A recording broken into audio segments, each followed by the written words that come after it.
Well, good evening, all. Ira Epstein. I'm a little bit late, but I am on vacation this whole week. Please remember, I'm out of state, having a good time, loving Montana.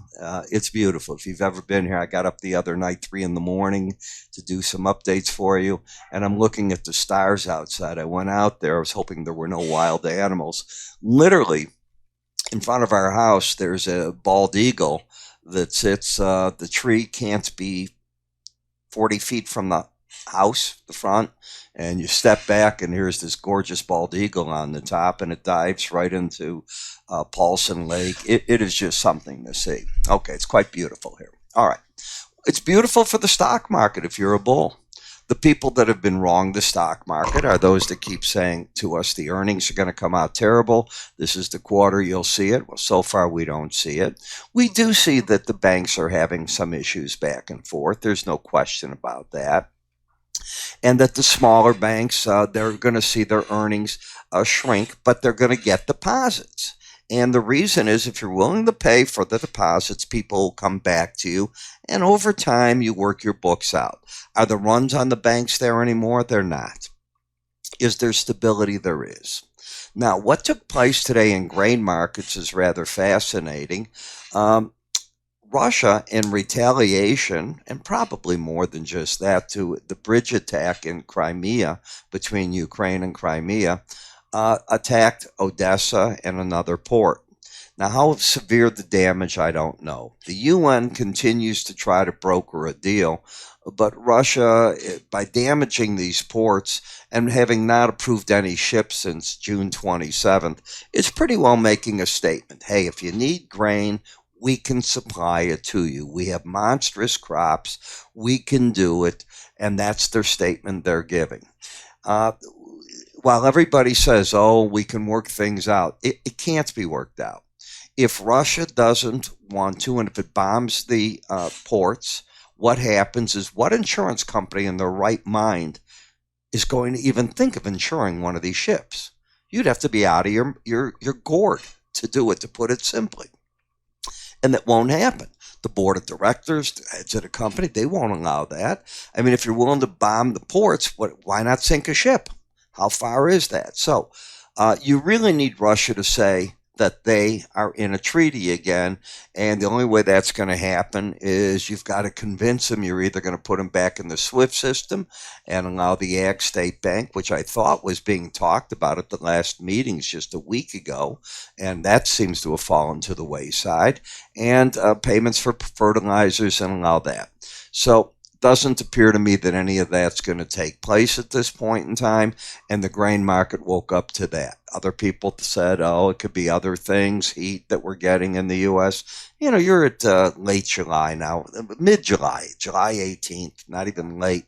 And I don't know. Yes, it's hot, it's extreme, but you don't grow a lot of crops in Phoenix.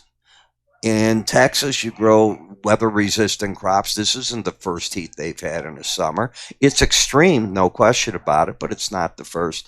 So you put it all together, and these are the things that you're basically getting as you work with it.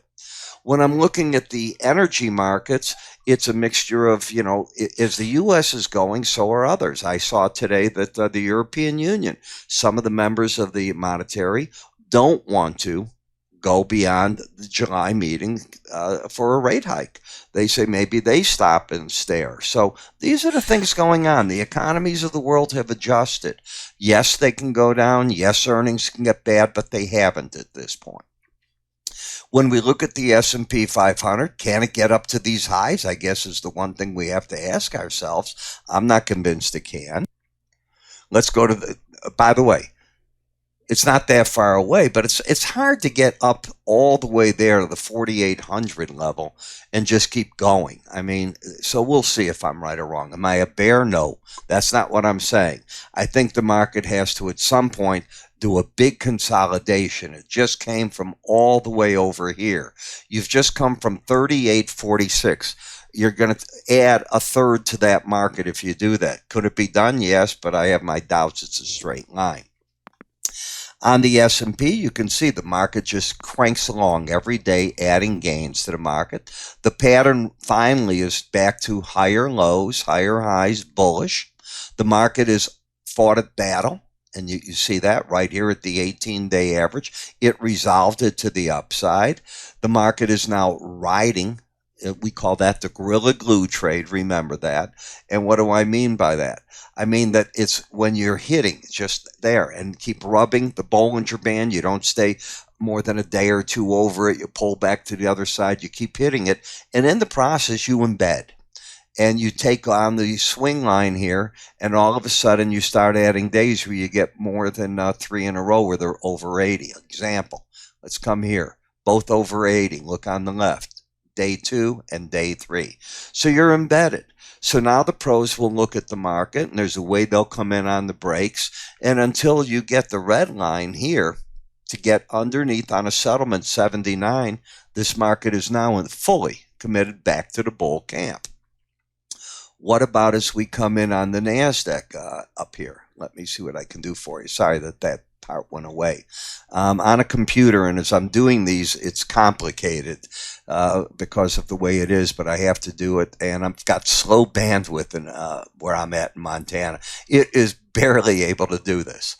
You got lower low, higher high, riding the Bollinger Band, embedding.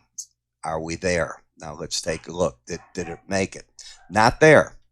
Day 1, 2, today could be the 3rd day, so we wait and see if that's going to happen. You're just plain overbought in the Dow. So not every market is of the type here, in my opinion at least, that you're going to get situations where you just want to run at these markets and buy blindly. Number 2, you don't buy Bollinger Bands. You only stay over the band 5% of the time. You generally pull back within them. But, come on, it's a heck of a bull run, and there's no way to get away from that. And the Russell has been the leader in it.